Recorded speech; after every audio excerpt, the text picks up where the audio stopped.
Hello everyone, this is Space Café Podcast, and I'm Markus.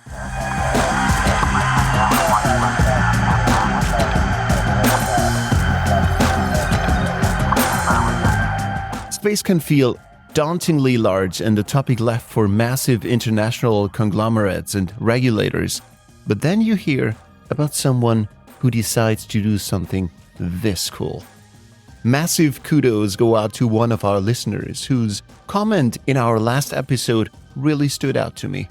It was about Egbert Edelbrock and his mission to aid humanity in safely procreating in space. I particularly appreciate this comment as it echoes a sentiment often overshadowed in a world dominated by the industry's heavyweights.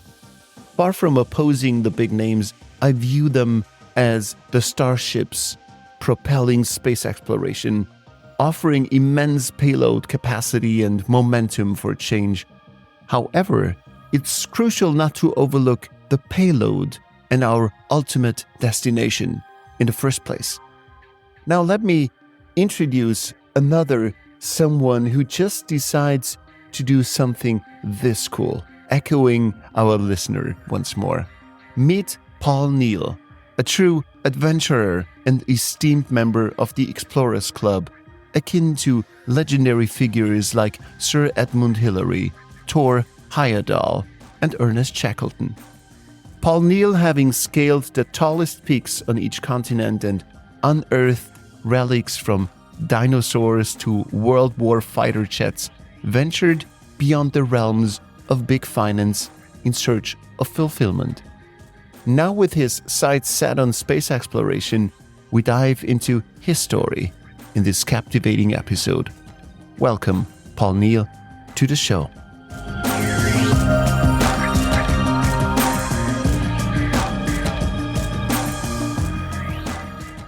Paul, thanks so much for taking the time to be on the show. It's a pleasure. Thank you. Thanks for having me. Paul, where are you based right now? Right now, I'm in Sintra, which is a beautiful village just outside Lisbon in Portugal. Portugal, wonderful. I visited Portugal 30 years ago, and the beauty about Portugal was there was no tourism yet. And you could go to all those fancy castles and stay overnight in castles. So that was really beautiful to go to a country where there is no mass tourism yet. I'm sad to report that I think that situation has fundamentally changed. And in particular in the place that I live. So tourism is here, I think, intense. Sintra is a UNESCO World Heritage Area. There is 4 different areas that are considered like of particular beauty, castles and palaces. So it's incredible the amount of tourists that are coming through. Now, having said that tourism mostly considers coming here from, I think so, like 9:30 in the morning till about 5 in the evening. And outside these times, it's a very sleepy, beautiful, ancient, historic place, and it's great to live. And on your question, in Portugal, I think there is still places out in the countryside where you still can experience the non-mass tourism, like the hidden gems. But obviously, Lisbon in particular, and Porto, and Portugal as a country has been now very high on the tourism focus list for the last decade, I think. So no. Sadly, I need to disappoint. No more hidden gems. Paul, what brings you to Portugal? Yes, so I'm originally Austrian. I grew up in what we would consider the end of the world, but relatively remote in Austria. And but I left my home country in my last year of my studies, and then toured the globe while living in New York, London. Spent a decade now in Hong Kong, and about 2 years ago, I resettled with my family to Portugal, coming back home to Europe, and deciding that my wife's Dutch and I couldn't decide to go to the Netherlands, and she couldn't be convinced by myself to go back to Austria. So we need to define a neutral place, and Portugal it was. Nice. Wonderful. So how long will you still stay? Because you seem to be like a globe-trotting person. You feel that itch already? Yes, there's always two sides to the coin. There's always places one wants to go, but with a family that is more difficult these days. Yeah. But I remember coming to Hong Kong and saying I'm going to stay here for a year or two, and I stayed 11. Wow. So I'm probably not the best person to make predictions about my future living situation. Interesting. Paul, you're not only a widely traveled person. You've seen quite a bit of places on Earth that other people wouldn't usually see, like the big mountains. And when I'm talking about the big mountains, the very big ones, the Everest region and whatnot. So looking back on your life, what's the greatest adventure so far?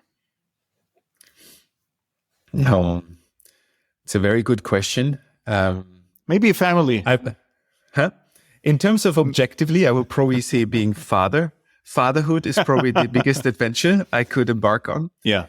But in terms of adventures defined as going somewhere in remote places, it's difficult to decide because there is enormous variety on our planet in terms of habitats, beauty, remoteness.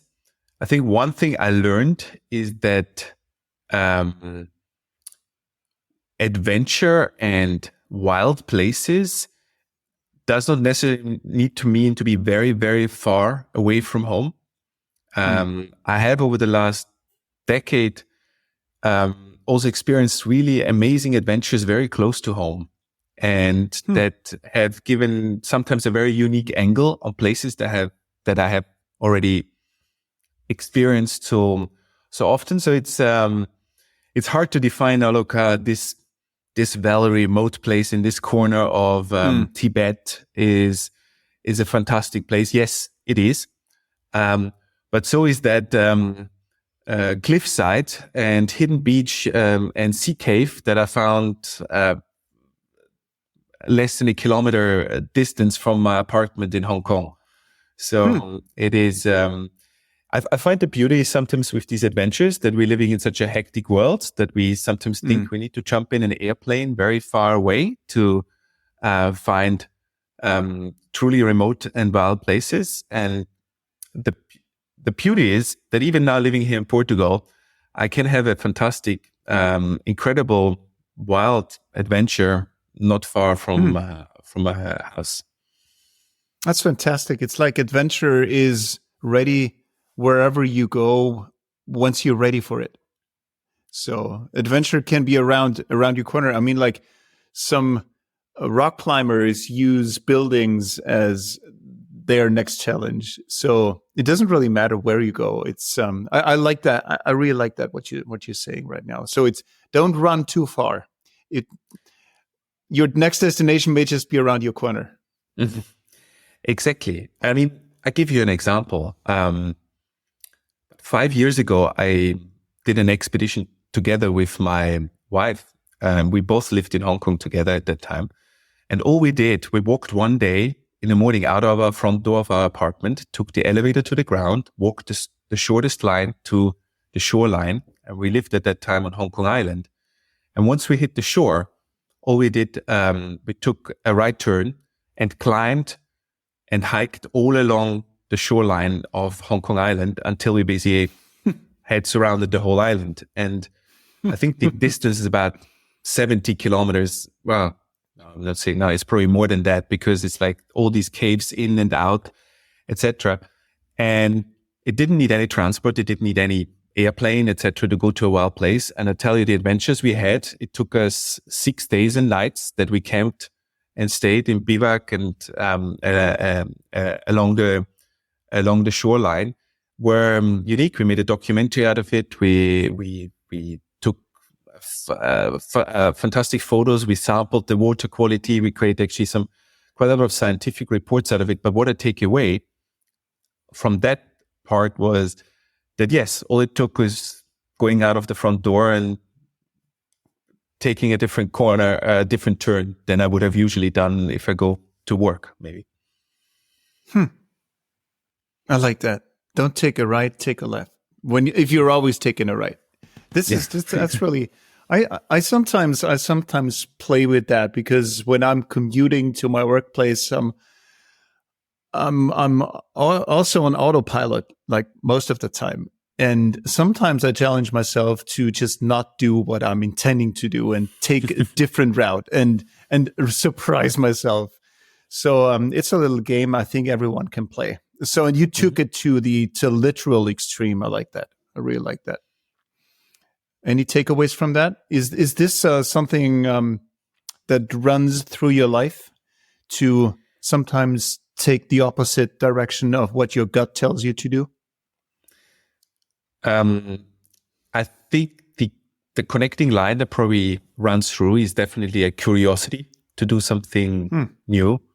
For example, a rule: I cannot do a cycle ride around my neighborhood without at least having taken one road, or at least one part of the track that I have not done before, because there needs to be something new. Experience. I'm not sure how long I keep that up, because eventually you run out of potential options. But I think there is the common thread that I have a passion for discovery, or going somewhere new, or doing something new. And that's not just generally meant as geographically new, but there is also a passion to basically learn more about new areas or new fields. And that has in the past brought me in contact with incredible people, and allowed me to learn about a lot of new subjects, and then using skills that I have built up on other things and expedition exploration in other fields. That means that any place can turn into an adventure, any place. So there is no excuse. It can be your sidewalk, can be your kitchen, can be anything. I think if I understand you correct, it's all about letting go of routine. Routine is the killer, and letting go of that opens new doors and new adventure, daily adventure. I feel there is a place for routine, and certain things need to be routine. And I'm obviously, having run in expedition, sometimes it's very important that there is certain things that are scripted and predetermined. And we obviously operate in certain routines, but I think it's very important that we keep our eyes open for some things where, because we do all the time the same thing, we restrict ourselves to see new horizons, or see new things. And as I say, they can be, it's a very good example you bring, your sidewalk. And I just observe my 8-year-old daughter sometimes, how she strives through the world and sees things that that me as an adult just doesn't see anymore, because I have seen this already all the time. So almost going through the world with a child's eyes. Tell us a little bit about yourself, because this is called the Space Café Podcast. So we should obviously talk about space. We haven't done so, but so my friends out there, please bear with me. This is going to be a wild ride, as you may have imagined already. We're going to end up in space, or we're talking about space, but we need a little build up here. So Paul, tell us a little bit about your journey from working in finance to becoming an adventurer and explorer. What happened in your life? Well, as I mentioned already, I'm sometimes not very good in pre-planning ahead with very long dated plans. I think I was interested in exploration and learning new things already as a small boy. And I loved space. I remember reading books on a very particular book, actually, about the Gemini program. I remember borrowing that from the library when I was 12.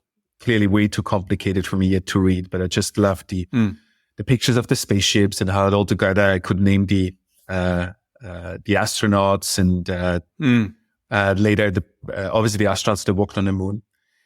But I grew up in a family that my dad is a mountain guide, and my mother is a ski instructor. They were both teachers, but the family was basically very much spending time outdoors. Things were about climbing a mountain, seeing a cave, doing something. It was very much driven outdoors and doing new things. So obviously mountains were clearly something I was drawn to. And that was something I came back to. And interesting, my journey started with doing a lot of mountaineering when I was a kid, as a teenager, basically doing this with my parents together, and then completely stopping it. The sort of the teenage rebellion, saying like, I don't want to do that. Now I need to find my own path. And I embarked on that. And my other passion was clearly for numbers and mathematics and very analytical mind. And I couldn't really make up what to study because I'm interested in a lot of things. And the one thing I learned is when I wanted to decide on my studies, as I couldn't decide what I did to focus on, I came across statistics, because apparently statistics studies everything a little bit and touches. You don't need to make a decision. You just basically learn everything a little bit. So that's what I studied, and it really was something I found myself. And the part where it's most interesting was I ended up in finance, which was an interesting learning journey for myself. I was surrounded by people that doing a lot of incredible thing, and it's very challenging. It's very intellectually challenging. But I reached at one time also the horizon where I felt like, look, I have learned what I wanted to. There is not more to add. And parallel, about the same time in my life, I rediscovered my passion for mountains. And as sometimes paths overlap, I got brought on this rather ridiculous idea to go and climb a mountain in Africa, and I joined it without very much training. I almost didn't make it back. It's maybe a little bit over traumatic, but I was my pride in being able to achieve everything was seriously hurt by suffering really on this trip. But what resurfaced was my passion for the outdoors, and that's what I started pursuing more. And I realized very quickly that the passion in my sense doesn't come from like going necessarily to the goals or mountains that are really high label places, like, but I'm very much drawn to places that are sort of a white speck on the map. Newly areas. And in mountaineering, there's obviously places and mountains that have not been climbed before. And that became a passion. And I to fast forward this, came another change where I basically got in contact, not just with mountaineers, but on one of these expeditions with scientists that basically venture in places very remotely to obviously discover knowledge that goes beyond their pure geographic sense, but basically by either making a new discovery, but testing new things. And I realized this is actually very interesting. Here I can combine my passion for going to new places with learning a lot of things. And this was sort of the red line since then, using my knowledge that I have gained from previous expeditions, as you mentioned, to some of these the highest places on the planet or remotest places on the planet, and my logistical knowledge to help scientists and experts in their fields to go there and discover new knowledge. And that has allowed me to partake in expeditions that were focused on paleontology, on archaeology, and most recently also in various space-related scientific discoveries. That's crazy. And then there are so many angles, so many tangents that you're taking. You already mentioned in a discussion we had before that recording that you at some point you were looking or digging up a dinosaur or looking for a dinosaur. Then you discovered an airplane from the Second World War. What is going on here? So one thing I discovered, or one passion that I have a passion for, obviously, exploration and going to remote places. And I have another passion that is related to technology. There is a geeky side to me. I love, there's the geeky side of space, there's the geeky side of technology, of deep tech. And there is clearly an overlap of these two areas where you can bring technology in exploration. When we now look at explorers from the past, from 100 years ago on black and white photographs, how they moved to the jungle, for example, they went into remote places. Well, let's just take the first expeditions to Everest. When in the 1920s, the British went to expeditions to Everest, what did they use? They used to go there and they used the latest technology that became available. They used oxygen tanks with masks that they used to basically counter the problems they experienced with altitude. So I've always used latest technology, or to some extent, to go into the field. And why not now? Why can we not use latest technology to basically revolutionize certain ways how we go into the field? And this part has fascinated me. So I was fortunate enough to be part of an expedition in now 6 years ago that headed into the Gobi Desert. And the idea was to reconstruct the path of a explorer in the 1920s, Roy Chapman Andrews, who is supposed to be the real life Indiana Jones. And he at that time, 100 years ago, went into the Gobi Desert with the latest technology that he could find, which was obviously at that time the automobile. So he took cars and drove with them into the desert. And when we prepared this expedition, the analogy was found. It's like, what is the equivalent now? What we can do? What is groundbreaking now? What we haven't discovered or used in technology to basically go and search for dinosaur fossils. So 100 years ago, Roy Chapman Andrews, he found the first dinosaur eggs. He essentially set out to find his thesis was he wanted to prove that humans actually came from the Gobi Desert, not from Africa, or Homo sapiens came there. He could not validate that thesis, but instead he came back with dinosaur eggs. So we said, what's the latest tech? And we found that through some connection as it happens in life, this idea was born. Can you use drones to search for fossils? Now, searching for fossils sounds very glamorous, but in reality, actually, you go around on the surface, on the sandy surface, and you look very concentrated. You train the eye to spot fossils which look slightly different than rocks, and you go there and you be very concentrated to do that. Now, this sounds very, very similar, like letting an algorithm run over a picture that you train. And if you now just find a high resolution image of the surface that you can film with a drone, you obviously could mechanically outsource and automatize the searching for fossils. And then you can take it even a spectrum further. It's like, yeah, but the human eye can only search a certain spectrum of light. We can develop cameras that can find a much longer spectrum of light. So if we use, instead of just normal light cameras, we use hyperspectral imaging for the same task. Can we maybe even find a higher granularity? And we put that in practice. Tima was, we flew the drone extensively, and in just 2 weeks, we found, I think, 300 plus new fossil sites, and I think two or three new species. It's just incredible because in 2 weeks, the team discovered so much work that probably the paleontologists that now need to dig out these fossils and put them to the lab are for years occupied. So one technological breakthrough, the next bottleneck. So that also in essence is the fascination with bringing technology in exploration.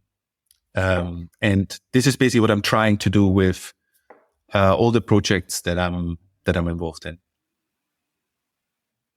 Fascinating. What about that aeroplane?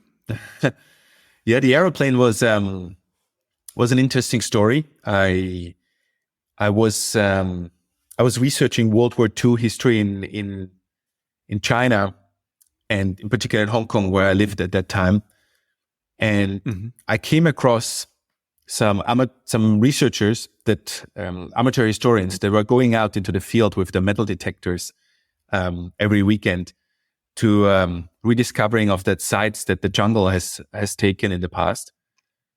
And they had stumbled above some wreckage site that just didn't fit into the time period, and they couldn't make out what that was. And we get in the archives, and then suddenly started to crystallize out, this could be an American airplane. But which is obviously interesting geopolitically, because an American airplane these days on Chinese soil opens another kind of can of a bunch of questions, can of worms, and makes it very, very easy to basically. I learned my lesson in geopolitics on that trip. But the hardest part was that in order to excavate, the permitting process required a physical person to be present. A physical expert on that particular plane, which was an archaeologist out of the United States. And we had everything ready to go for the project by November 2019. And then just when the archaeologist wanted to fly over, the protests in Hong Kong erupted, and we had to postpone because no insurance wanted to take that. And so we decided in November 2019 to delay the project by 6 months. And then we all know what happened in March, April 2020. The world closed down, and the city that probably closed down the most of all was Hong Kong, because at one stage we had to sit for 3 weeks in solitary confinement in a hotel room to basically go into the city. So it was basically impossible to get the expert for the plane into the city. So what's the solution? And basically it's a solution that we borrowed partially from space, and partially from expert industries, where we now are able, if we don't have physical presence in a certain space, we literally just, we can recreate spaces virtually. I mean, the whole time period obviously coincided with the metaverse craziness around the globe. And at one stage we just decided, what if we, instead of physically getting these archaeologists in to help us dig out the plane, what if we just rebuild everything digitally? What if we scan the parts, create virtual models, upload them, and have the experts use VR goggles and analyze the parts? Fantastic. And it's a workflow that's basically used these days on which actually has used in various professional industry, in particular during COVID, also in the pandemic, and it worked flawlessly.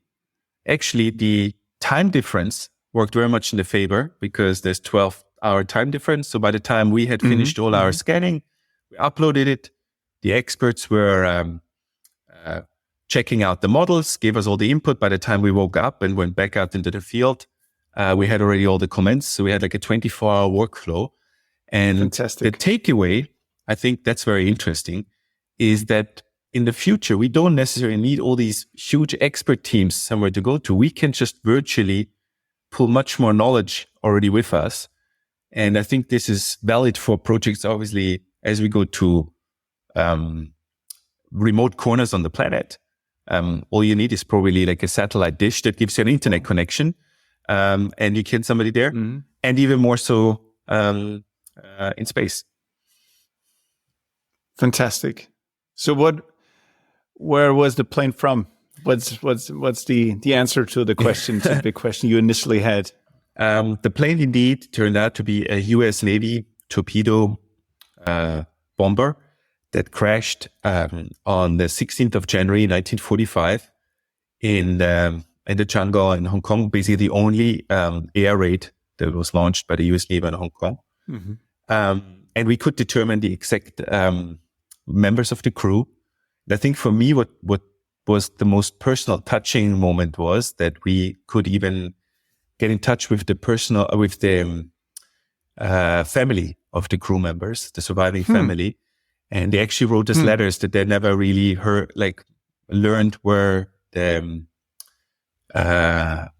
deceased serviceman basically died. And that basically sort of gives a closure on the whole chapter and the story. And it's sort of this personal story, which actually made it very personally, like it made it very touching for me too. Besides obviously all the adventurous part, but there is obviously some element that really touches people's lives. Fantastic. Paul, we got in touch, you and I, through an analog mission you did not long ago. An analog mission meaning a simulation of a future Mars mission, that is. So can you talk a little bit about that? What you did, where it was, how you got into that? I mean, like you just dug up a Second World War airplane after discovering a bunch of dinosaur remnants, and now we're moving into space, into simulating our next big journey. So take us along on that ride. Yeah, very gratefully. So with my move to Portugal, I was looking very much to trying to get an understanding. What is this? The new country, new surroundings, new network. And similar like we had with this airplane, I wanted to do something also for the locally. And I was particularly fascinated by the Azores. And I had a common friend from Hong Kong who was an explorer, mountaineer, and did a course in space sides and participated on several analog space missions. And I was brainstorming with him: is there something possible with to do something space related? It was a new topic, a new area I wanted to get up to date. And as I started digging in, I learned that actually I'm just trying to duplicate efforts that are already actually being done. There is already a team in Portugal in place, some amazing people that already were working on putting to make an analog mission reality, and we connected. And it was like when you meet with, to some extent, soulmates, people that think very similar. And I had the pleasure to meet Dr. Ana Pires, who is a geologist at the institute in Porto, in Yestek, a robotics institute.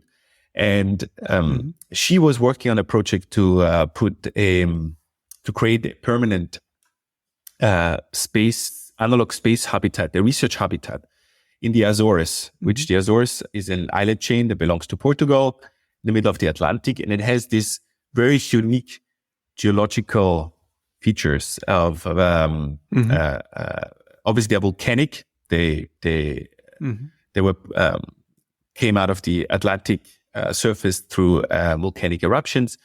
It was this idea to create a research place. And over discussion, we ideated that probably the best thing is to run a proof of concept and put a mission crew together and put it into action. And I think actually when we discussed this, I wasn't 100% clear whether I'm actually part. I don't think I really was, but somehow I was included on the roster. And of course, it's an opportunity not to say no to. And I think what was the most fascinating element for me was that we were 7 people that were part of this analog mission that were in the simulation. And I was the only non-scientist. And I think that gave a very unique for me, it was very unique because I had all these experts that in their fields doing the experiments, and I'm here, the layman. My function on the mission was to be responsible for logistics and communications. It's clearly a field that brought in from my previous expertise, but I felt more I'm the helper and the support on all the experiments that were run. And for me personally, it was a fascinating and unique journey of knowledge and learning. So the whole mission was basically now close the loop. The mission was called Azores Camões Cave Analog Mission, Ocean, Sea and Space. And it happened in November of last year, where the 7 of us were living in situ in simulation in a lava tube on the island of Terceira. And the objective was to simulate a lunar, so a moon habitat, and do a range of experiments. And the experiments were going in the direction of geology, geophysics, astrobiology, psychology, human factors. So it was a very broad spectrum, which also reflected the knowledge of the scientists and experts that were present. We had geologists, we had astrobiologists, we had psychologists that were within as part of the team, and obviously and the general hypothesis is can this cave work as a future habitat for scientists all over the world, similar like other analog habitats that are that are used in the United States or also already in Hawaii, in Europe. And that it was obviously very fascinating to learn and be present there. And I think there's a few takeaways I took away is how much we still have to learn, or how little do we know, and how many gaps we still need to add to our knowledge, whether this is on a psychological way, how we act as teams in extreme situation, where it is in other fields of science. And I think that's the fascinating thing. When people ask me sometimes, oh, well, you go and explore, so is there still something to explore? And I'm saying, like, look, it's just the beginning of the journey. And the Azores Camões mission was, I think, a real success. Especially, it was also definitely for me, it was a success personally to be part of a fantastic team that clearly drove with the mission to make science and new discoveries happen here in Portugal. So many questions. I'm tempted to say, or to propose, because you said there's so much you had to learn, the team had to learn.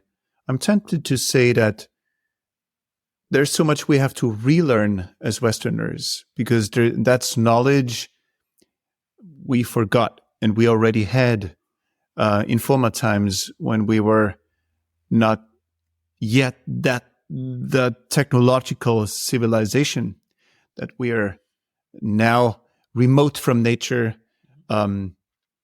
separated from nature. So do you think that in earlier times, maybe people would have looked at you and go like, hey, that's my home.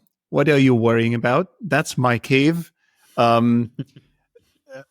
So stop it, my friend. Let me show you how life in the cave is, or what life in a cave is. Dark. Am I going too far? But how do you think about this? I think so. To answer your question, I feel we definitely need to bring a certain humbleness towards the way what we do, and we approach discovery or knowledge finding. And I feel I'm always positively impressed when I work with experts in the field, where this humbleness is by and large there, this awe of nature and how few things we actually know or have a deep understanding about. But when we then take it into our general, I would say, it sometimes gets lost in our general world when we every day talk about it, when everything seems to be clear. And we all, the default answer, our default mode says like we know what's happening and we're not approaching it as actually what we're sure about is that we don't know how certain things work. And now let's figure out how to fill in the gaps. It's more like basically the philosophical way of approaching it. And I think this was what was eye-opening, also speaking with the scientists and the researchers in the team is, I had one conversation, I think one day about, the whole idea of traveling to Mars and how this would be. And like me, the layman, say like, oh, well, are we going there in the next decade?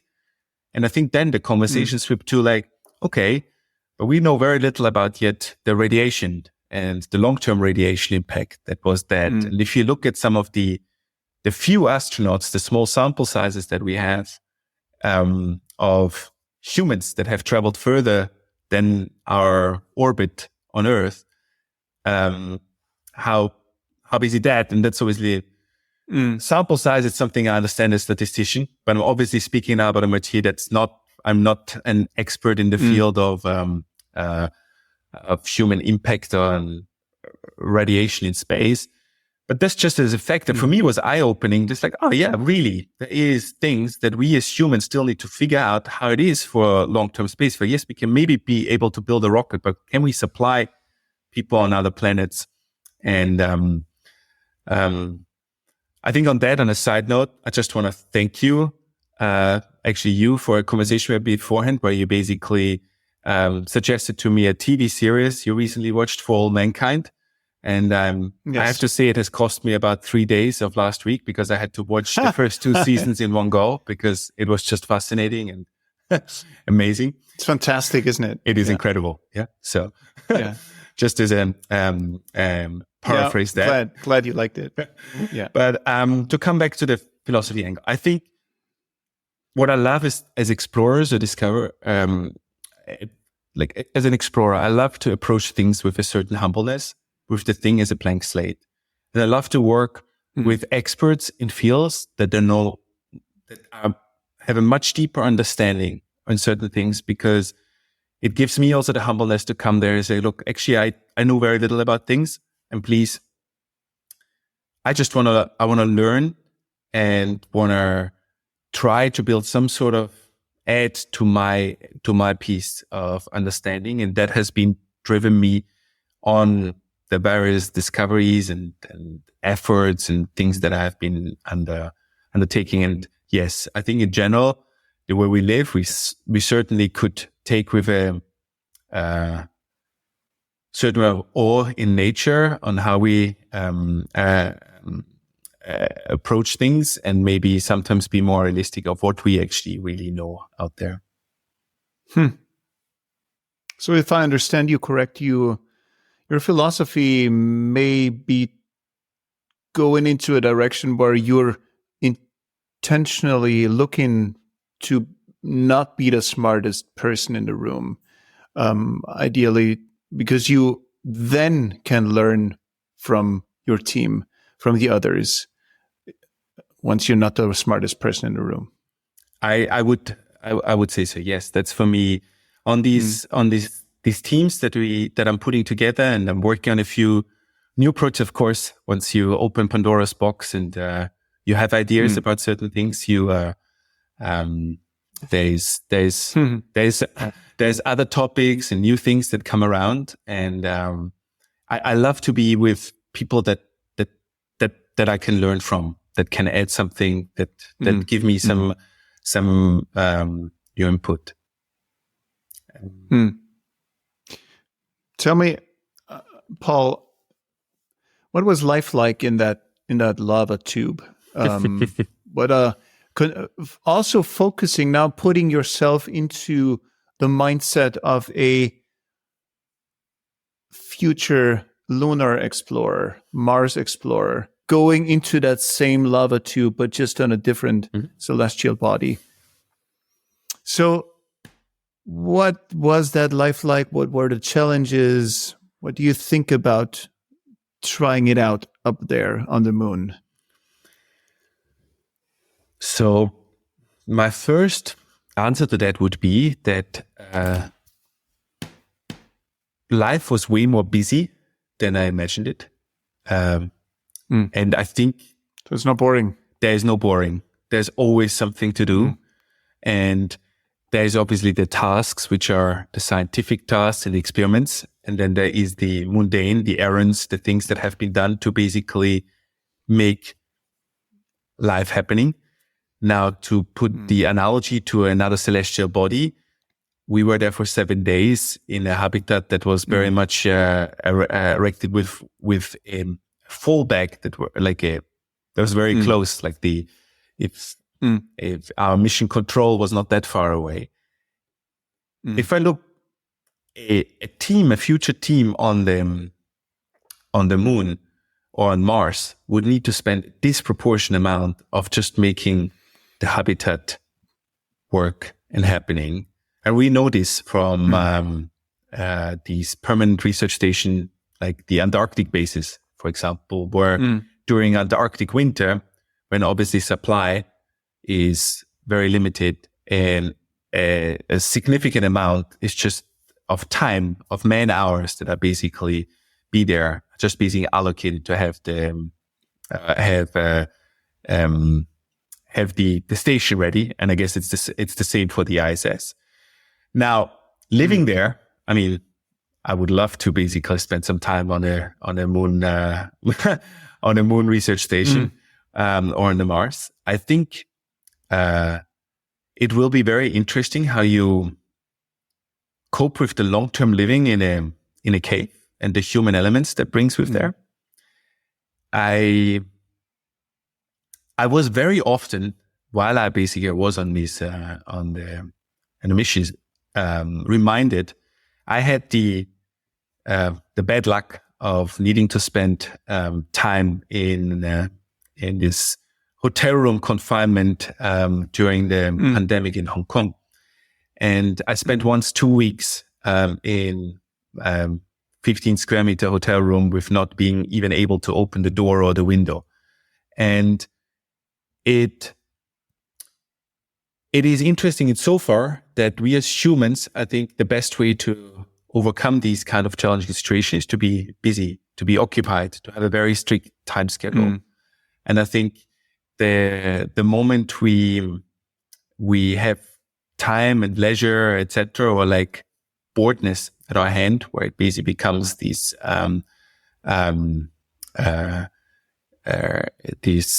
isolation. I think I had once the pleasure to have dinner or sit on the same table at a dinner with Charlie Duke from Apollo 16. And I asked him, like, obviously the obvious question, like, how is it to walk around on the moon? I think what he answered was actually, it was obviously great. It was an amazing mission, but it was the experience to be so far away from home.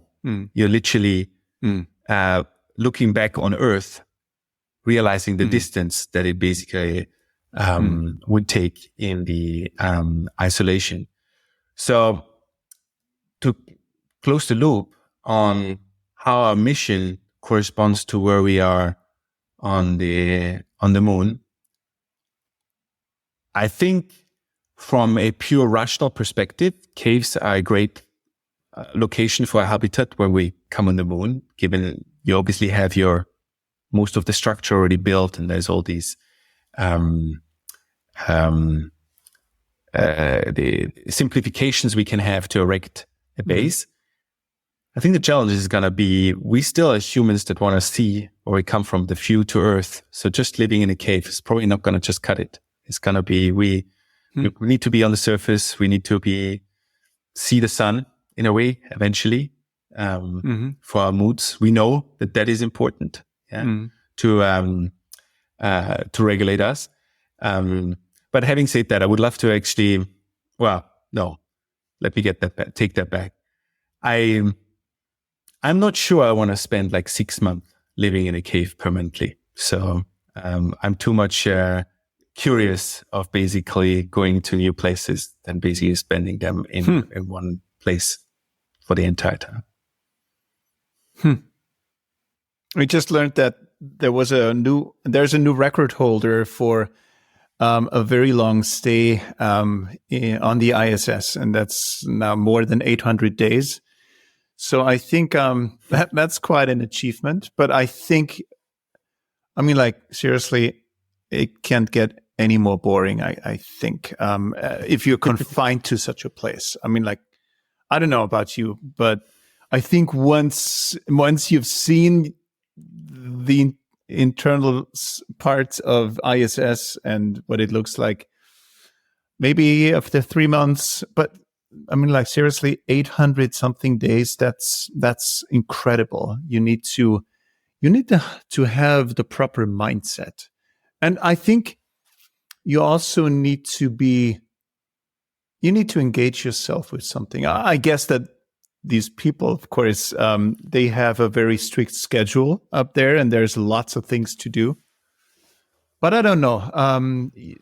I think it's necessary to find the right people for such adventures, just like finding the right people for your adventures. Not every person would want to go to Everest or the Seven Summits or whatnot. So I think selecting people for those space missions is also not only a physical thing, but also a psychological thing. You need to be ready to be very lonely now and then, or be secluded. So the question to you then would be, would you go to the moon or to Mars? Would you say yes, considering the fact that you're traveling for a very, very long time? I don't know, what is it, 7 months to go there, to get there to Mars? And then you have to spend some time, you'd go, I don't know. Would you go? So if you would have asked me a while ago, I would have said, yes, would I love to go to Mars and just go on Olympus Mons and be the first guy to basically climb up on the highest mountain in the solar system. In the solar system. Yes, of course. I'm not sure. I'm now seeing it maybe a little bit more nuanced. I could see the moon. I think that's a reasonable journey. That's not too far. I probably see Mars, probably something more for a different generation by the time we are going. And yes, I fully agree with you in the points. You need to be a very specific person in the mindset of being in that small space that is probably still will be by the time the first space travels will go to Mars. So to answer your question, yes, I would love to go to space.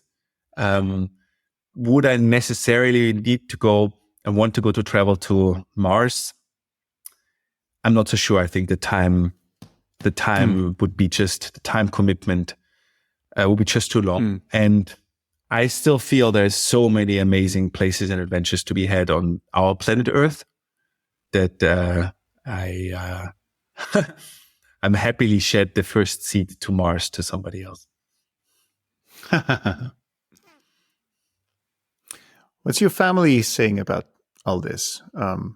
You being an explorer and adventurer, when you told your family that you're going into a lava tube as a father, as a husband, then maybe, I don't know what's coming up next for you.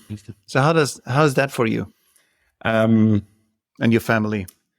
So other than my wife probably being happy that I'm for 1 week away in a cave, no, it's like, no, I think I think my wife, of course, knows by now that I have a habit to fall into a rabbit hole and get very interested and passionate about something. I think with a family, you're always in this conflict. I mean, how much time are you present? How much time are you aware? And as I see my daughter growing older, this is also a conflict that's harder and harder in me to basically decide, is this really something I want to spend my time on? But at the same time, it's also a good quality criteria, because I say, like, is this really what I want to do? And is this week, 2 weeks, 3 weeks that I spend away from a family, something that's worth it for me, worth it in general. I think two things that obviously have happened, that with family, my appetite for risk probably has gone down.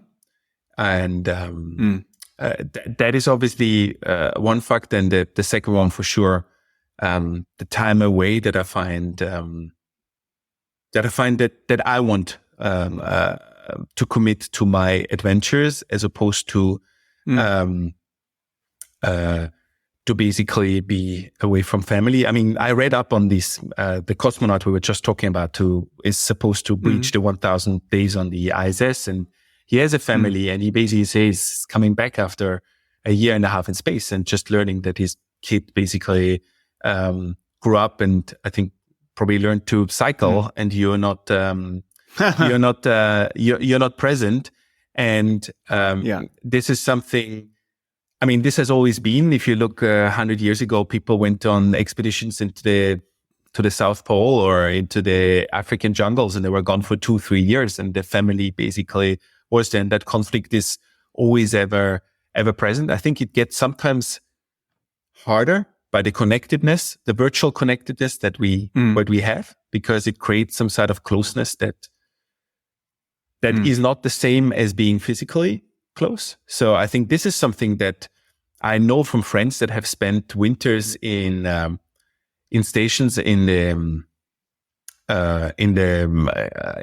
South Pole, how difficult it gets if people start spending half the time on social media and just being present or trying to live a life that you basically cannot physically live. Yeah, because you're just not there. That basically probably applies for the family. I think one step that I have taken is that I feel also now, having done a lot of things, a lot of different things, clearly having still a passion to do that, I want to also share my knowledge and that passion much more without maybe going for long periods into the field, but sharing it just with explorers and adventurers out there. I have just set up the Explorers Club Portugal chapter, which is basically the Portugal's subsidiary of the US based organization, the Explorers Club.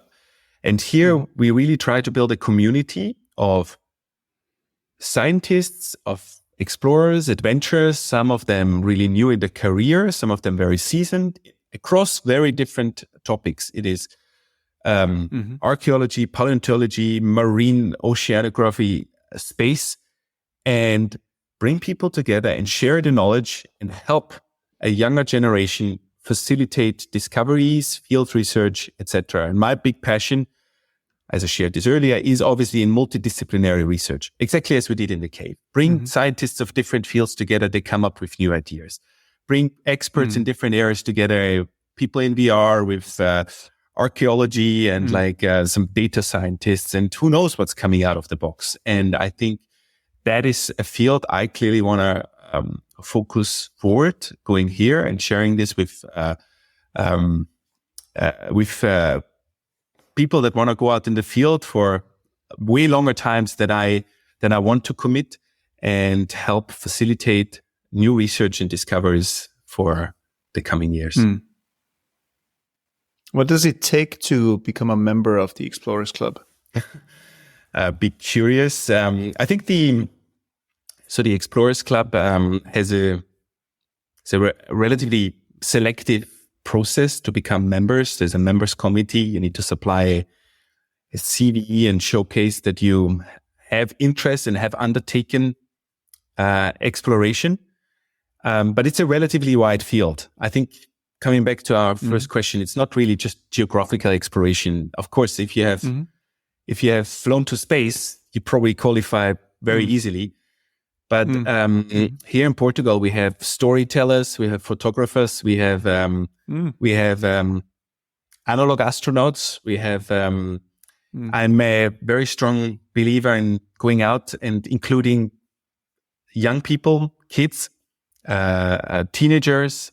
When we uncovered the plane, we were lucky to partner with local scout groups and include teenagers to help uncovering a plane. Nice. And I tell you what, a teenager that basically does archaeology hands-on, they will never forget. It's the same thing. You tell kids about space and you go in, and we were lucky enough that the husband of one of the crew members of Azores Camões works at JPL, and he came to the Azores, and he brought the wheels or the test wheels of the latest Mars rover along.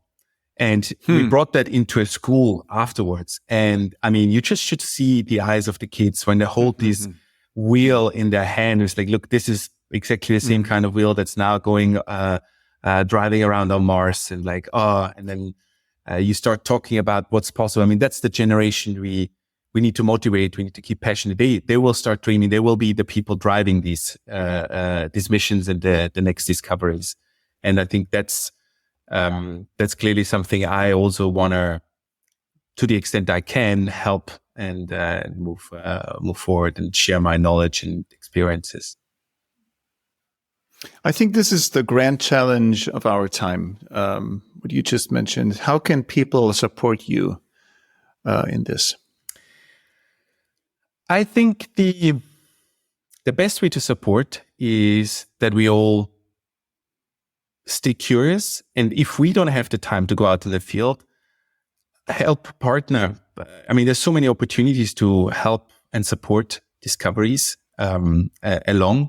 I mean, a lot of research and projects these days can be done as citizen scientists. So many things we can include. Missions that can be done.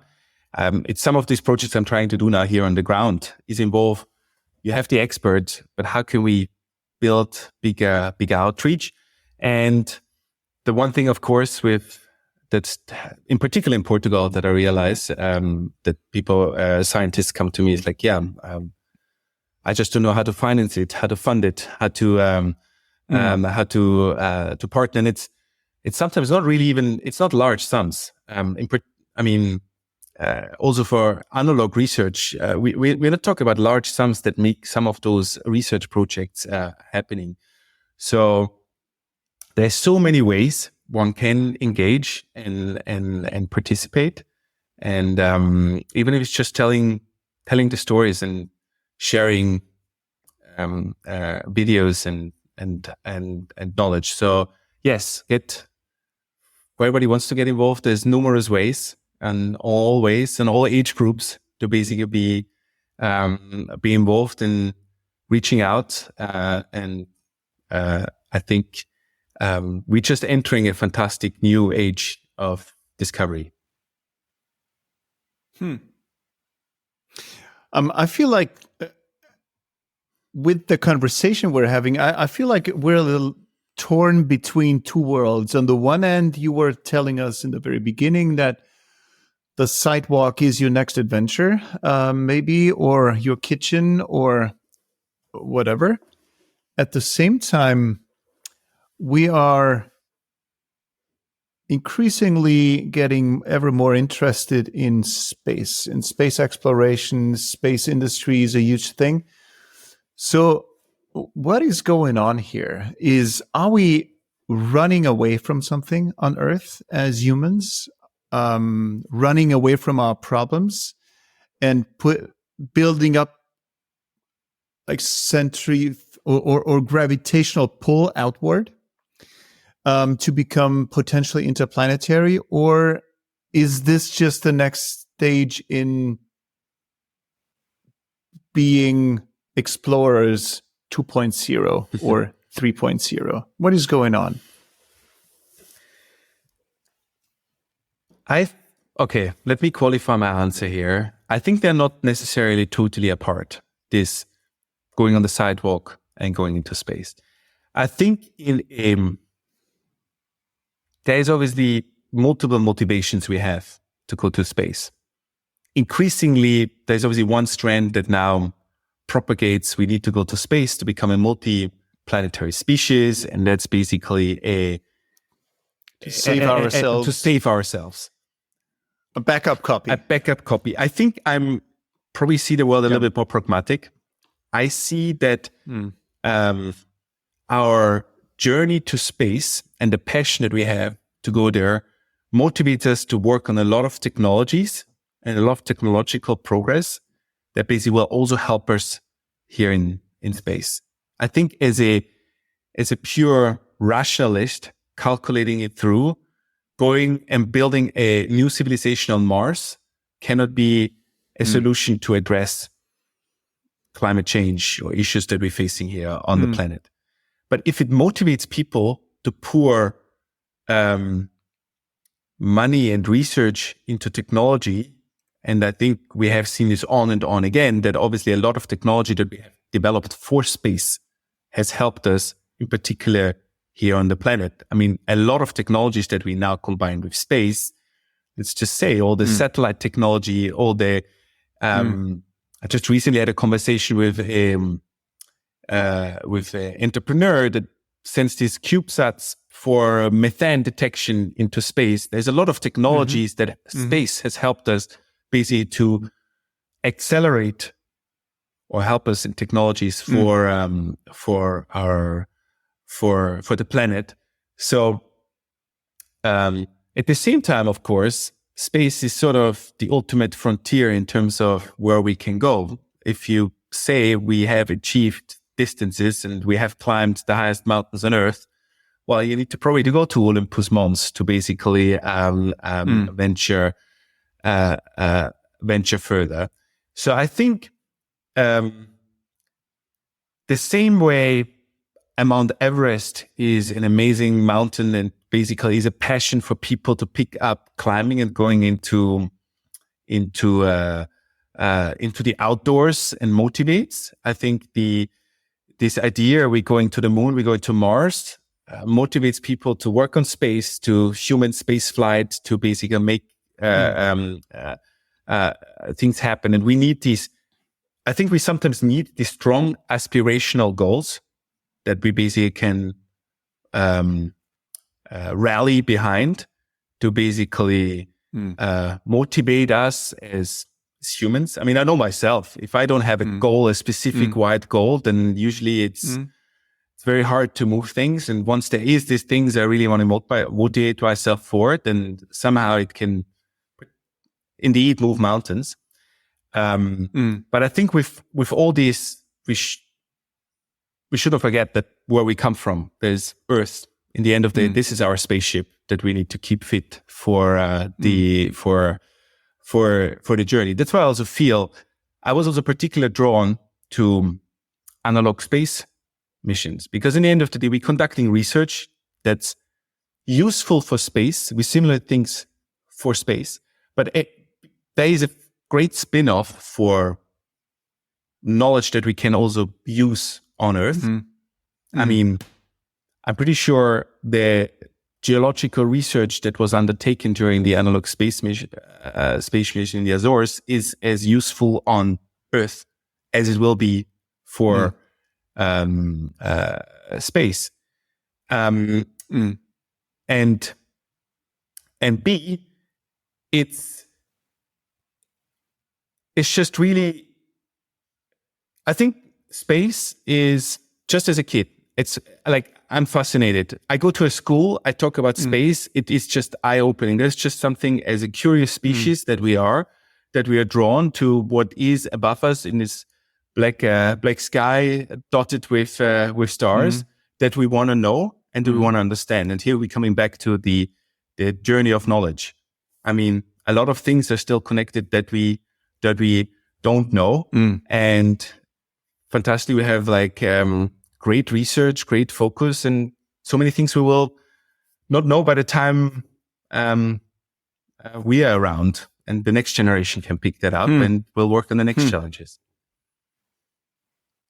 Do you speak Portuguese? Well, I have to truthfully answer that I sadly don't speak it more than thank you and the few words of. Okay. So if you're presenting in schools, as you mentioned, in Portugal, you would do it in English. I would do it in English. My daughter is in an English school, so I have been there. What on that note, I obviously want to. I came across is that Portugal actually has a very interesting science education program that pools knowledge pools knowledge together. And we worked with Azores Camões very close with that program, where they basically create tie-ins with schools where, 30, 40 schools were able to do webinars with us while we were in our lava tube. And they could learn actively as we're doing experiments. They saw me flying the drone in the cave. And I feel this is the impressions that basically kids take away. And I think this is part of the programs I want to partner also going forward with this mission to communicate the discovery of knowledge and how we basically things going forward. Fantastic. Paul, you already answered my next question. And the next question is, would you go to Mars? You already said yes. So considering you have an upcoming journey to Mars, it's going to be a long journey, as we all know. It's going to be boring to get there. What's the one tune you wouldn't want to miss? Which piece of music would you not want to miss to bring on that journey? And we have a playlist for the aspiring space traveler set up on Spotify. So your contribution will be added to that list. So tell us, what's your tune? That is a tricky question. Now, because my daughter is a big Madonna fan, so I have for the last month primarily Madonna tunes on my head, but it cannot be that because I'm alone by myself in a space capsule and I'm doing a school drive. So I think it will be a tune from Groove Armada. Okay. And which one?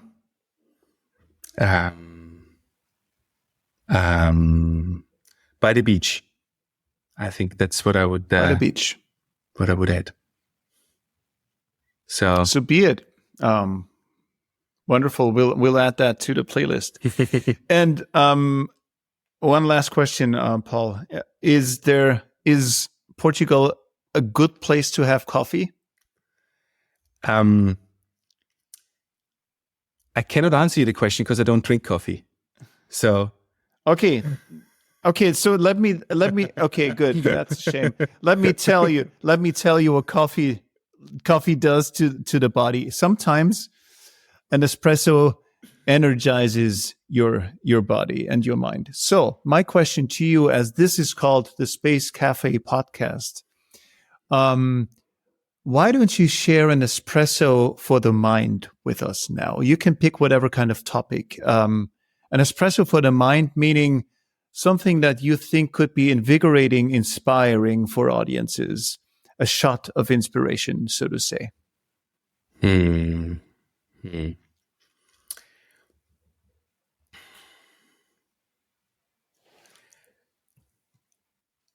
I would argue, or I would send out there the thought. I told before the story about how we could let experts partake on an expedition with virtual reality be present.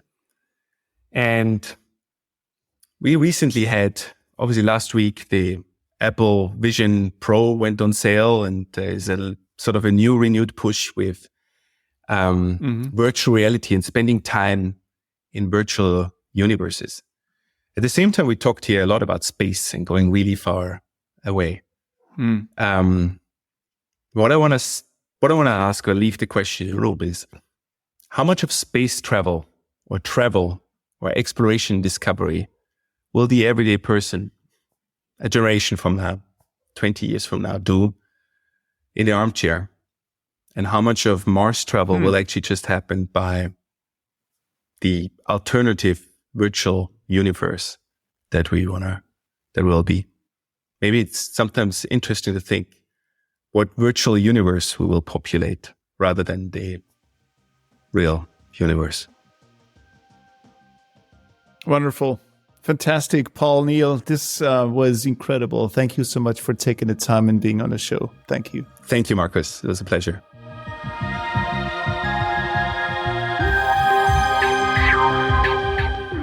The idea of finding adventure right at your doorstep really resonates with me. So let's cast aside any excuses about lack of time, money, or whatever might be holding back your adventurous spirit. Remember, even the most mundane activities can transform into an adventure when viewed from a different perspective. I'd love to hear about your doorstep adventures. Why not share them with me on LinkedIn? Speaking of adventure, this podcast has been a thrilling journey. It's hard to believe, but this is our 100th episode. If you had told me 3 years ago that we'd be still going strong, I might not have believed you. So, a heartfelt thank you to all of you, my friends, for your loyalty and interest. Your support is the lifeblood of this show. However, we're eager to push the boundaries further and continue delivering content that meets your expectations. For that, I need a small favor. Please take a moment, 10 seconds, to rate us on Spotify or the iTunes or podcast app on your smartphone. Your ratings, though a small effort on your part, are a huge support for us. They help increase the show's visibility. It's that simple. Thank you, my friends. I always appreciate your support. Until next time, take care. Bye-bye.